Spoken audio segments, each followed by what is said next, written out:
The year was 1629. King Louis XIII had a so-called hunting lodge built, replaced sometime later by a stone and brick chateau. King Louis XIV inherited this small chateau. In 1666, the sovereign embarked on major building work. Over 50 years, he continued to extend and transform what became Europe's largest chateau, known to be the Palace of Versailles. Architect Louis Deveau designed two symmetrical grand apartments for the king and queen. Now, how can we determine that these timelines given are indeed true? Well, I guess you're gonna have to stay tuned and find out. You can change it in a nick of time, even if you decide to leave the stars behind. You say one word, I say amazing. You say one word, I say amazing.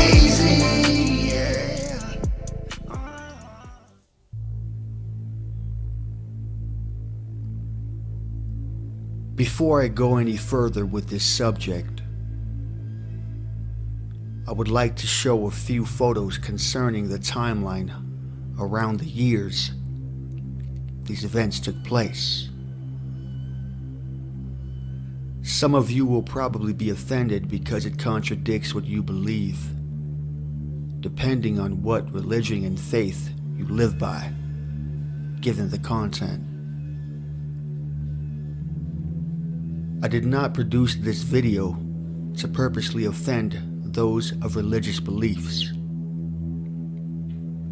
So if you feel you are sensitive to certain imagery or information given in this presentation, then feel free to exit. Otherwise, continue watching. So without further ado, let's get started. Take a good look at this photo. The year on this coin says 1659. Or does it? Look a little closer, and you'll find that what the educational systems call a 1 in front of the 6 is in fact the letter I, which means the actual year on this coin is 659.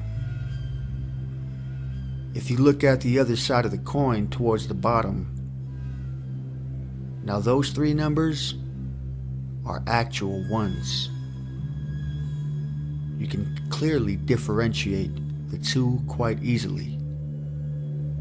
Looks to me like they added 1,000 years to our timeline, guys. You're probably wondering what the I stands for, right? We'll get to that in a second. You see, these coins were produced around the 12 and 1900s, if we're going off of the traditional timeline that the majority of us know. But now that I sort of broken it down for you with the coins shown previously, we can agree that the actual year is around 200 and 900 AD. AD meaning Anno Domini, which means in the year of the Lord. Now back to what the I stands for on the coin. The name Jesus had so many different other translations, such as Yeshua for Hebrew, Jesus for Greek, and Jesus for Latin, which starts with an I. The I could stand for Jesus, or Jesus, of course, you know, in the year of the Lord. But that's open for discussion. And feel free to place your comments and thoughts down below. I am not saying that I have found the answers, or feel like I've just unlocked another door to the Pandora's box. But I will say that I am willing to take the approach for the sake of truth. Now that we've got that part out of the way, we can continue to discuss the materials and findings that I've encountered concerning the Palace of Versailles.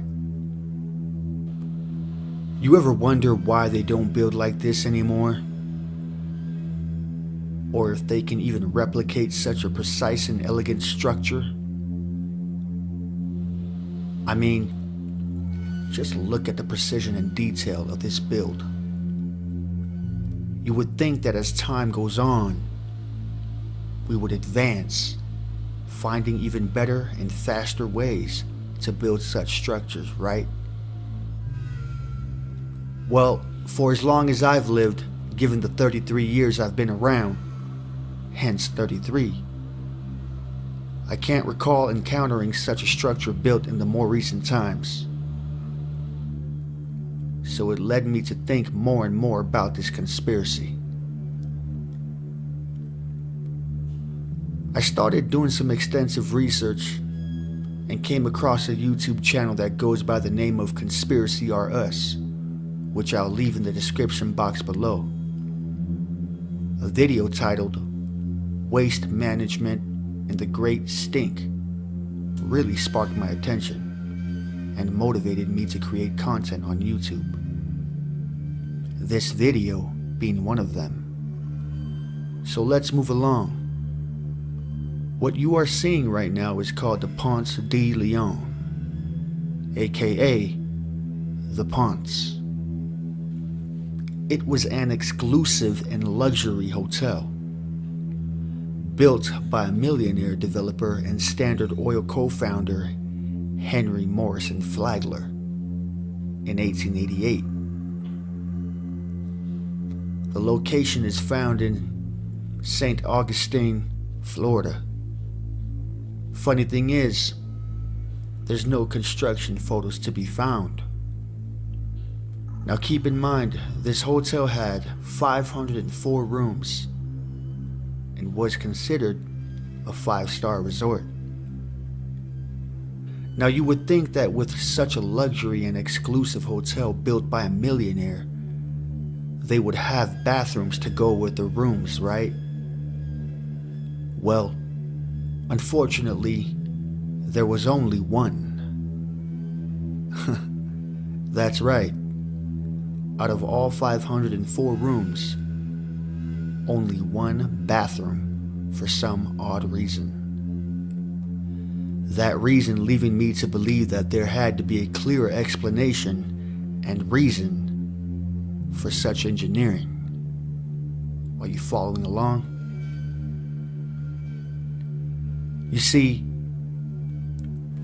the Palace of Versailles lacked waste management. In fact, upon researching, I came to find that it lacked toilets. And in the area that I highlighted reads, the splendid palace became known as one of the filthiest in the world. I find that quite odd. One of the filthiest places in the world, but so luxurious and elegant, and yet it's being described as one of the world's stinkiest places in the world? Anyway, let's read along. In the highlighted area here, it reads, the only people who had actual toilets were the king, the queen, and the dauphin. And these were not installed until 1768. It seems strange, though, that iron pipes could be dug to provide water for the fountains and the gardens, but not to carry away wastes. Are you with me now? Folks, I think we can all agree that it just doesn't make any sense at all to have such amazingly built quality, let alone the engineering it takes to construct and assemble these royal domains, than to end up with no waste management at all. For what reason? So many rooms, but no bathrooms? No waste management? I mean, did I miss something in history class back in grade school? Or did they simply just put this one in their non-teachable subject folder and call it good?